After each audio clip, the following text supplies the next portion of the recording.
j'ai vu. Deutéronome veut dire 2 fois la loi. Ça veut dire quoi? La génération qui s'est sortie de l'Égypte, c'était des rebelles. Ils ne respectaient pas leurs parents. Ils n'honoraient pas leurs parents. Ils n'honoraient pas Dieu. Ils n'honoraient pas leurs parents, les pères spirituels. Moïse, il ne les respectait pas. Il ne l'honorait pas. Et il n'honorait pas les commandements et les promesses que Dieu leur avait données. Conséquence, ils sont morts. Jeunes. Moins de 40 ans, moins de 80 ans, tous sont morts dans le désert. Tous, je dis bien tous, ils sont morts. Est-ce que vous êtes avec moi? Amen. Ils sont morts. Maintenant, ils veulent entrer dans la terre promise. Dieu dit ok. Comme c'est la nouvelle génération maintenant, qui a peut-être oublié ou qui ne connaît pas la première loi que j'avais donnée à Moïse, maintenant je vais faire quoi? Je vais répéter la même loi que je leur avais donnée avant. C'est ainsi que le Deutéronome, vous verrez, c'est la répétition de ce que Dieu avait dit à l'Exode, à Lévitique et à l'homme. Il répète encore cela comme pour insister. Il dit, voici ce que tu feras. Quand tu entreras dans cette terre promise, voici ce que tu dois faire premièrement. Honore ton père et ta mère. Pourquoi? Afin que tu sois heureux et que tes jours se prolongent. Être heureux et le prolongement des jours, ça marche toujours de paix. Donc, partout où j'ai lu ça dans la Bible, ça marche toujours de paix. Tu ne peux pas vivre longtemps sur la terre si tu n'es pas heureux. Amen. Vous avez compris ça? Amen. Ça marche toujours de paix. Ça veut dire quoi? Dieu a toujours voulu et souhaité que l'homme puisse avoir 3 pères sur la terre. Premièrement, nos pères biologiques. Ce sont des canaux pour lesquels Dieu a choisi pour que nous puissions venir dans ce monde. Tu n'as pas choisi les ventres dans lesquels tu vas naître. Tu n'as pas choisi le papa. Dans la vie, l'homme a le droit, sur certaines choses, de faire le choix. Vous comprenez ça? Amen. Tu peux te choisir des amis. Est-ce que c'est possible? Oui. Tu peux te choisir un mari. Est-ce que c'est possible? Oui. Tu peux te choisir une femme. Est-ce que c'est possible? Oui. Tu peux te choisir des camarades et des collègues. Est-ce que c'est possible? Oui. Oui. Mais il y a certains choix que toi tu ne fais pas. Dieu fait le choix pour toi. Les choix des parents. C'est Dieu qui fait le choix pour toi. N'envie pas les parents des autres. Ça serait insulter Dieu. Et bien aimé, l'homme dans toute sa sagesse, dans toute son intelligence, aura toujours tort. Et Dieu aura toujours raison. Si Dieu a choisi que tu sortes de cette ventre-là, ou que Dieu compare celui-là, Dieu est plus intelligent, plus sage que toi. Il a fait le bon choix. Amen. C'est quelqu'un que toi devais le dire. Amen. Pour le choix de Dieu. Alléluia. Gloire au Seigneur. Deuxièmement, Dieu a voulu que nous puissions avoir des pères spirituels. Parce que l'homme n'est pas seulement le corps charnel, physique, le corps animal. Non. L'homme est aussi esprit. C'est ainsi que Dieu a voulu que nous puissions avoir des pères spirituels qui sont des pasteurs de péché. Et l'apôtre Paul a dit ceci aux Corinthiens qui se disputaient. Tel enseigne bien. Et Apollos, en tout cas, moi j'aime Apollos. Et Barnabas vraiment. Et Silas, quand Silas parle, c'est terrible. Moi c'est Paul. Paul dit, ok, c'est bien. Écoutez ceci, Corinthiens, qui est pourvu d'intelligence. Quand bien même vous pourriez avoir beaucoup de maîtres, vous n'avez qu'un seul maître. Tu ne peux pas avoir de père. Amen. Amen. Maison du roi, voici votre mère. Amen. Vous comprenez ça? Amen. Quand bien même pouvoir écouter les enseignements de prédication de notre personne, nous tous là nous pouvons venir. Nous sommes que les maîtres pour vous. Le Père, il est là. Amen. Comme étant Père spirituel, choisi par Dieu. Quelqu'un n'est pas pour le Père. Il remercie le Seigneur pour le choix de Dieu pour toi. Alléluia. Qui a dit Amen? Amen. Quand vous l'honorez, quand vous le respectez, quand vous l'obéissez, frères et sœurs, ton père peut être fou. Ton père peut être, je ne sais pas moi, excusez-moi le terme, un imbécile. Ton père peut être un illettré. Il reste ton père. C'est fou, hein? Il a dit que je fasse quoi? C'est mon père. C'est la bonne manière de répondre. Non, ça l'a dit. Que je fasse quoi? C'est mon père. Ah, t'as pas compris cette parole-là. Que je fasse quoi? C'est ma mère. C'est la même chose avec notre Père spirituel. Certes, il est humain comme nous autres. il a des désirs, il a des besoins. C'est un humain. Mais il a jugé bon à Dieu de l'établir comme étant notre Père. Qu'est-ce que nous lui devons?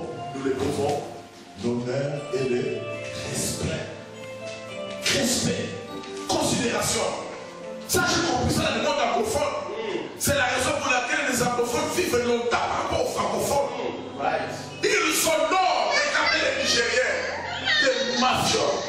Ils sont trempés dans toute forme de mafia. Mais pourquoi ils sont prospères? Pourquoi ils vivent longtemps?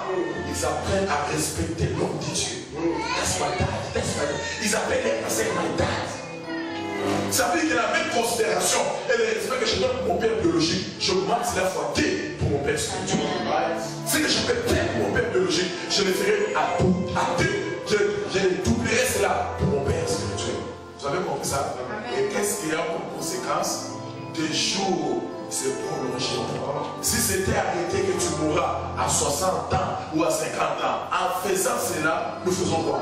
Le Seigneur est en train de prolonger, de multiplier, et d'augmenter le nombre de jours sur la terre. Est-ce que quelqu'un a compris cela? Amen. Que le Seigneur vous bénisse.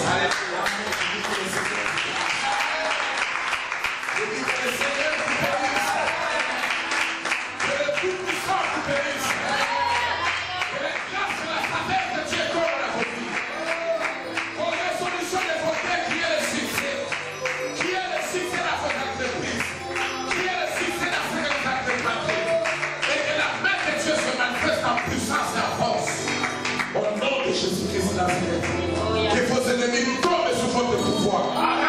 Que ceux qui cresceront des plus haut devant de vous, qui tombent et même dans les propriétés. Soyez prospères à tous ces cas. Soyez prospères à tous ces cas. Que l'argent soit votre serviteur. Recevez la promotion. Et que le désir de vos cœurs vous soit accompli. Au nom de Jésus. Amen. Que Dieu vous bénisse.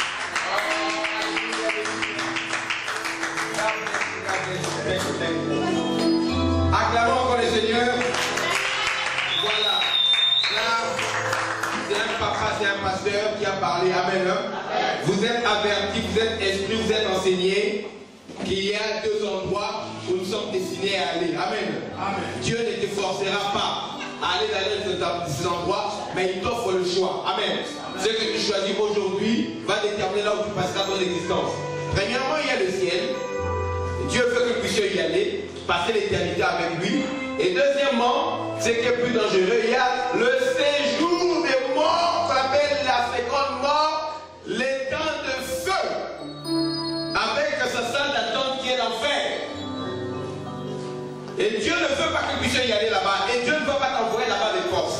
Mais c'est toi qui iras là-bas par rapport à tes choix. Et au ciel, Dieu ne va pas te prendre pour te faire entrer de force. Tu iras là-bas par rapport au choix. Et il n'y a qu'un seul chemin qui mène au ciel, c'est Jésus-Christ de Nazareth. Amen. Alléluia. Voilà, merci beaucoup, homme de Dieu. Que Dieu te bénisse. Le choix est donné à tout le monde. Pasteur, fidèle, tout le monde. Tu as ce choix-là. Tu as le nom de Jésus seulement comme une étiquette. Mais dans ton cœur, tu vis dans le monde. C'est un choix que tu as fait. Amen. Tu auras le ciel d'étiquette et tu iras en enfer dans la réalité. Parce que Dieu sait toujours là où tu trouves ta réalité. Merci beaucoup. Amen.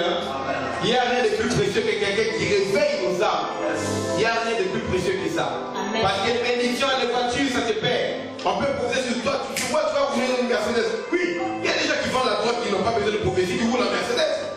Alléluia. Alléluia. Donc, quand on a la prophétie pour la Mercedes, il y a des gens là-bas, 22 ans, 21 ans, des drogues, ils roulent, ils roulent en Mercedes, ils roulent en Porsche, Cayenne. Est-ce qu'ils ont le ciel avec cette Cayenne-là? Non. Tu le retrouves au bord de route, accident, on est en train de casser la Cayenne pour sortir son corps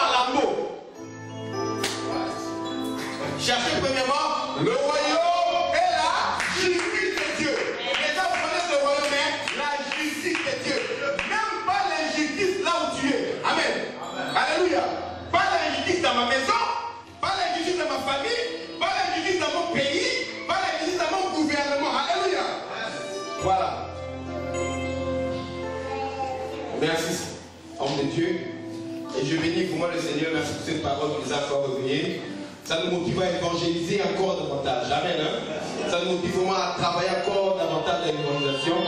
Et j'aimerais exhorter tout le peuple de Dieu. Ce jour-ci, je crois que quelqu'un est en train d'exceller là. Canto, je suis très content.